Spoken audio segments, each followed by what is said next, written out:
Does the Bible allow divorce in the case of adultery, even if the adulterer is broken and repentant and seeking reconciliation? I don't think so. I don't think the Bible allows divorce and remarriage ever while the spouse is living. That's my radical, crazy, conservative, narrow, hard-nosed, very needed view in our divorce-happy culture.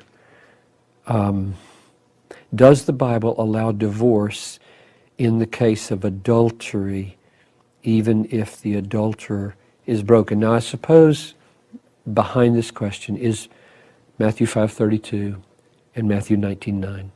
Those are the two exception clauses in the New Testament.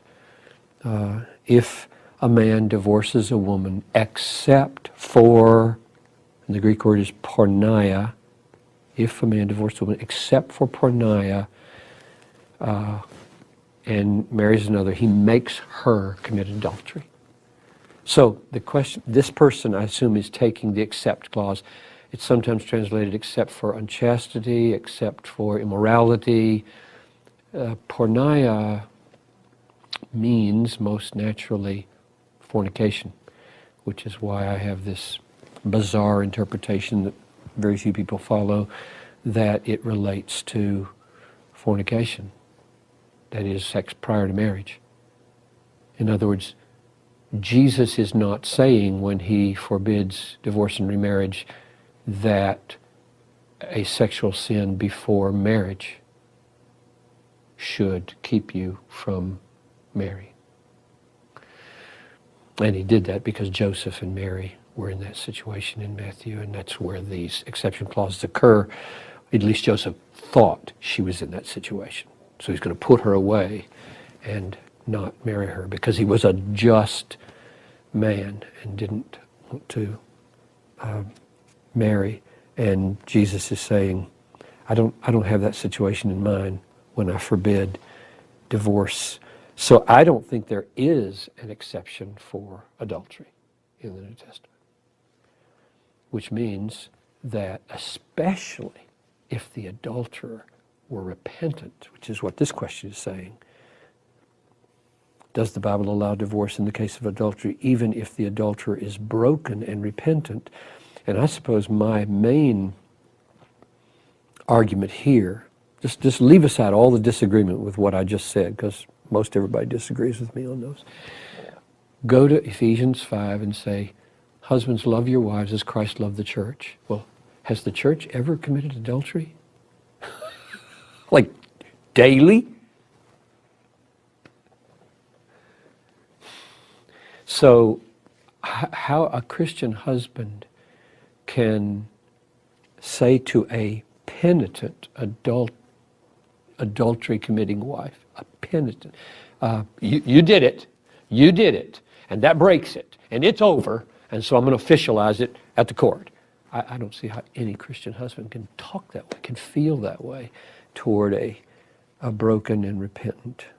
And I think even if she isn't broken and repentant, he should wait and pray and pray. That is a hard teaching. And marriage, just throw out a little thing here. I read a book one time by Jeffrey Bromley called God and Marriage, about 120 pages. God and Marriage. And it's just God, the Trinitarian God in the Old Testament and marriage, the Trinitarian God in the New Testament and marriage. And he pointed out something. He said, in the Old Testament, every marriage is a rotten marriage. They're all painful. He just took every patriarch, just so horrible they were. You got polygamy involved. You got Hagar, concubines involved. You got, every marriage you look at in the Old Testament is horrible. Hosea. And there is no divorce anywhere in the Old Testament among patriarchs. They all endured. They all gutted it out. It was just a mess. It was just horrible. And God ultimately never divorces his people.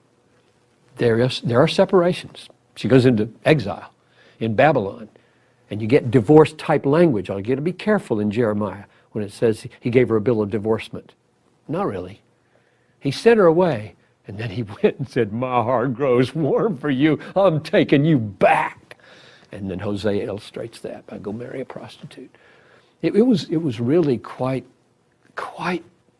powerful for me at a certain stage in my marriage to hear Bromley point out with illustration after illustration how many bad marriages there were in the Old Testament and how none of them ended in divorce.